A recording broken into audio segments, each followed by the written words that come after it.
capital market to be dynamic. And inclusiveness is about, and also sustainability is also about environment. Yeah, we are a signatory to many, and now we are doing the Rio +20. Yeah, but we are also on our pan-all, which is always a point of contention. We are also the signatory to the RSPO. So it is about climate change. It is about environmental degradation. But more importantly for Malaysia is the fact that how do we use our renewable and non-renewable resources? That how do we manage our oil? That's basically our problem. Yeah. So we work with all these sectors and propose to the government that unless we do all these 8 SRIs or 6 categories, because the 8 SRIs will also fall under the Government Transformation Program or 51 policy measures, as you can see. Unless the government work on this, that we cannot get out of the middle income trap. So thank you very much, Chair, and I'm sorry if I've taken more time than given to me.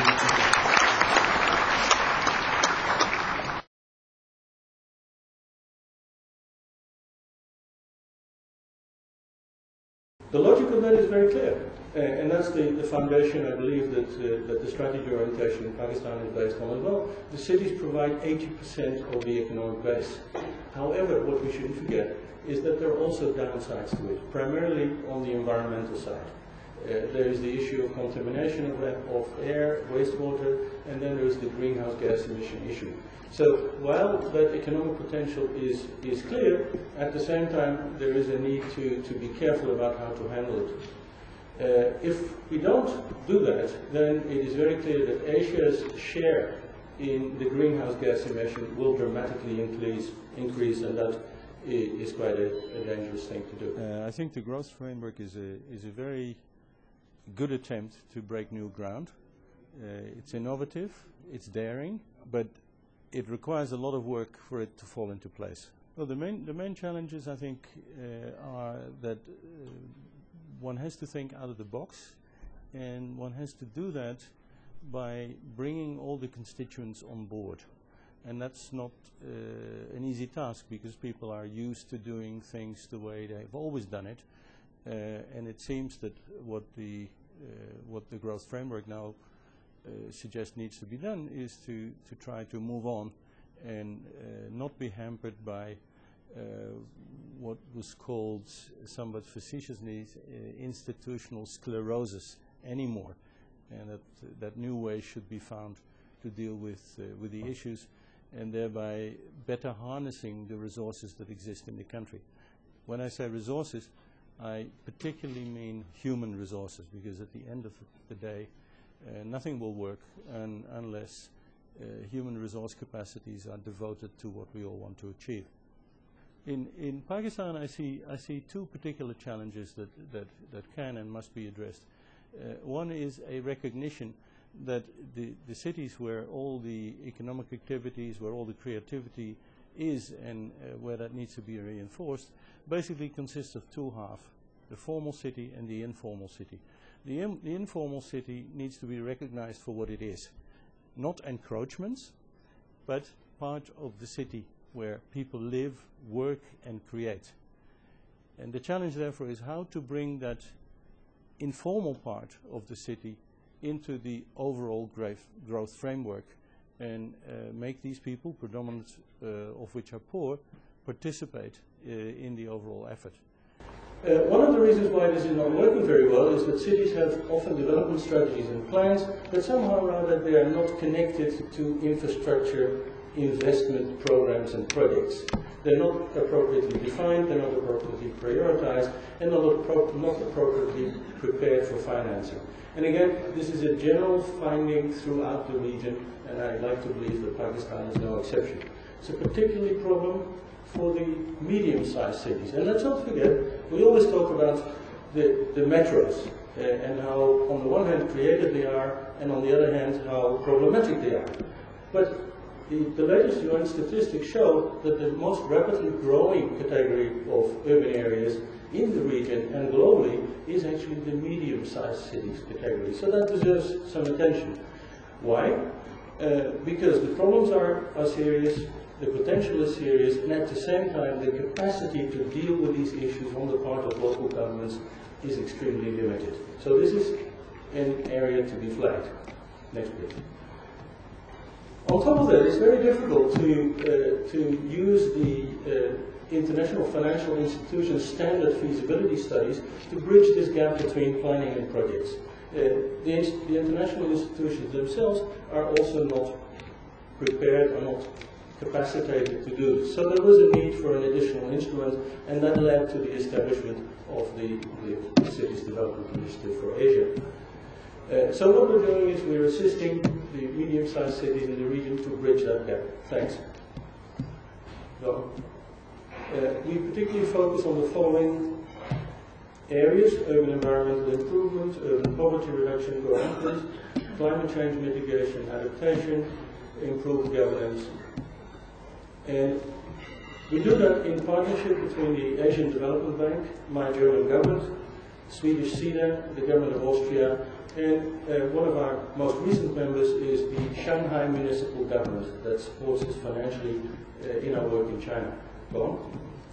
And the overall direction of deregulation, retreating government is clearly supported. In this country, the government has been doing things in the past as recognized in the documents that were not really logically in the government's domain, and therefore to get out of that does make sense. But let's be careful not to throw out the child with the bathwater. There is a task of remaining the provision of essential public services, such as water supply, such as public transport, such as electrification, that requires government intervention and requires probably government leadership. Not necessarily implementation of projects, but certainly the guiding hand of the government in some shape or form. Next, please. Let's also be careful to recognize the diversity of the urban landscape. Islamabad is a totally different place for a variety of reasons than Karachi is, than Lahore is, than Multan is, than Hyderabad is, and so on. So most certainly it would be wrong to say that Islamabad is typical of Pakistan. And in Islamabad, of course, these zoning regulations are much more dominant in terms of the urban life than they are in many other cities in the country. The Kachabad is my favorite topic, I have to admit. This is definitely part of the urban landscape where creativity takes place, where there is mixed land use, where there is vibrancies, where there are small-scale entrepreneurs, where there are small home industries that flourish, unless they are repressed by the wrong kind of government action. The plea that I would make is that they should be supported so that they can consolidate in the way they have growth organically, not curtailment, which in any event is unlikely to work if the government has very limited capacity to deal with these things, as I think everybody yesterday has underscored is the case. The question, of course, that will be on the table is how to do that, while recognizing that there are also many negative features that abound in some of these areas.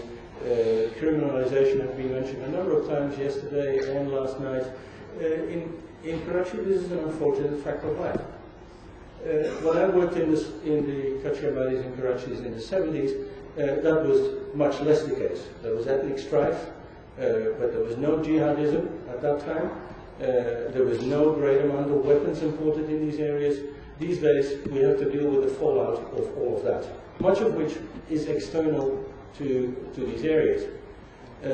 What is internal to these areas is that they are one way of economic survival of people that have just made it into the city. And therefore, it is a form of urbanization that will be able to provide the bridge between the creativity that we've talked about yesterday, but in a manner that is affordable to large numbers of the populace. So what that means in my view is that government support should be through the provision of basic urban infrastructure, roads, public services, transport, etc. But at the same time also thinking about things like security of land tenure, which is an issue. Next please. PPP is, in my view, unavoidable if we are thinking that much of the investment that needs to go into the cities will have to be done by the private sector, but much of it, as I said earlier, will have to be infrastructure. So how to do that requires a strong and a reliable government partner, otherwise it will never work, and it has to be within a clear regulatory framework. There are examples in the region where this has been done well. It can be done. It should be seen as an investment. There's no reason why the government of Pakistan and the international community should not take that view. Other governments in the region have done that. So, in closing, Mr. Moderator, I would like to wish Vice Chairman Nadeem and his team the best of luck on this very ambitious venture. It is ambitious indeed, but I do hope that we can all stay the course together. Thank you very much. Let me ask Rafi Alam, who's here somewhere in the audience, to come and speak for like 3 minutes.